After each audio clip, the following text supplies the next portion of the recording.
Атым Кубатбек. Мен 707 аскер бөлүгүнө кызмат кылам. Каржы кызматынын башчысы болуп. 27 жаштамын. Ошо окуя, ошо күн тууралуу айтып берсеңиз, кандай болду, эмне болуп башталды, негизи? Окуя ошо эртең менен аягай боюнча көтөрүлүп, баарыбыз частьта болчук. Казармада положение болчу бизде. Анан эртең менен ушундай ого атуулар башталды дегенден аягай көтөрүлүп. 29-апрель күнү, спецназдар суу сактагычка кетишти. Суу бөлүштүргүч жерине. Биздин жарымыбыз болсо, тиякта отдельный ротабыз бар да, Көкташта. Ошол жака бардык жардамга. Ал жерде позицияларда жатып, минометтер уже атыла баштады, тажиктер жактан саат 3 чамасында. Биз жакта команданы күтүп аттык. Андан кийин команда келди, биз дагы ата баштадык. Мен позицияны алмаштырып атканда бизди казарманын ичин сактагыла деп койгон болчу.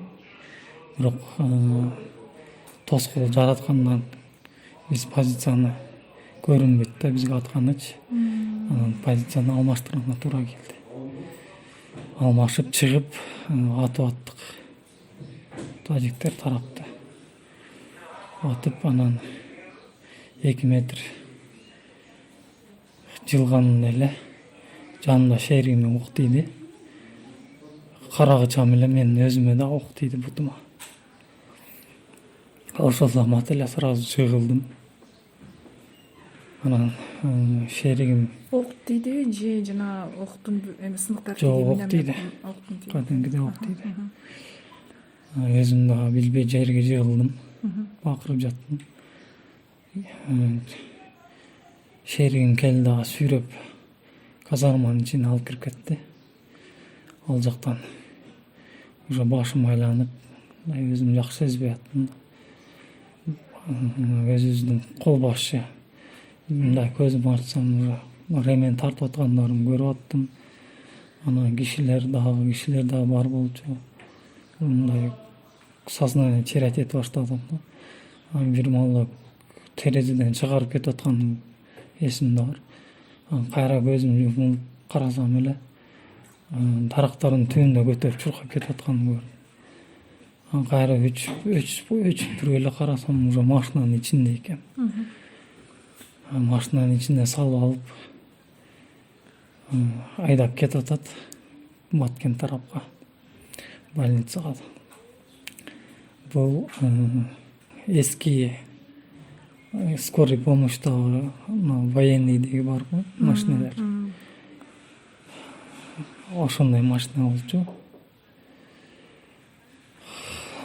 Ичинде карасам 2 гражданский отурган болчу.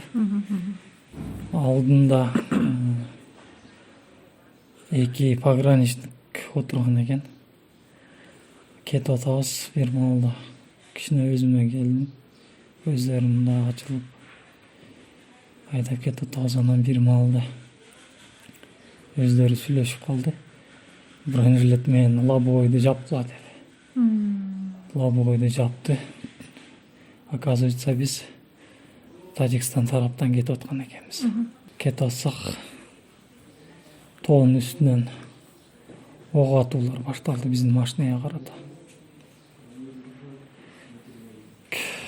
Газды басып кетип атабыз, бирок кадимкидей октор өтүп келип атат. Машинанын терезелери калган жок да. Өөлүп түшүп калды. Ошонун ичинде дагы сол бутума жаракат алдым. Ок тийди сразу. Анан оң колума тийди. Бир маалда машина жайлап кеткендей болду. Оказывается, водитель дагы бутуна жарадар алган экен. Анан жанында шериги токтоо деп туруп газды бас деп айтты. Газды басып, кайра газды басып туруп ошол жерден чыгып кеттик да. Кудай сактады. Мени состоянием тяжелый болгонуга караштуу ошол жерде эле сразу операция жасашыптыр. Кийин эртеси күнү самолет менен учкан экенмин. Биринчи рейске транспортировка такыр болбойт экен менин состоянием. Анан экинчи күнү келип туруп эле 2 жумага почти реанимацияга түштүм. Ал жактан Кудайга шүгүр жакшылап карашты. Өзүмө келтирип. Бул жакта Кудайга шүгүр жакшы. Азыр кече эле сол бутума операция жасашты. Абдан жакшы болду. Профессорго рахмат. Кудай буйруса. Канча сиздин жаныңыздагы ошо кызмат өтүп аткан канча аскер жарат алыптыр? Мен угушум боюнча 14 же 16 Аскер жарат алды. аскер кызматкери биздин частьтан. Сиз жана айтып атпайсызбы жанындагы Жанымдагы деп ал амансың? жанымдагы кызыл ашыктын астына тийген экен, сөккө тийген эмес, жакшы. Азыр Кудайга шүгүр басып калыптыр. Эмне айткыңыз келип атат азыркы тапта? Азыркы учурда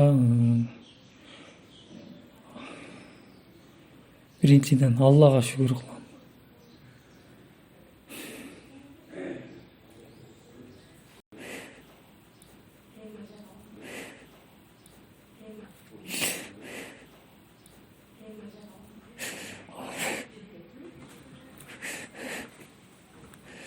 Аллага шүгүр кылам.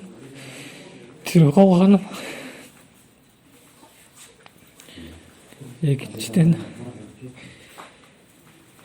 ушул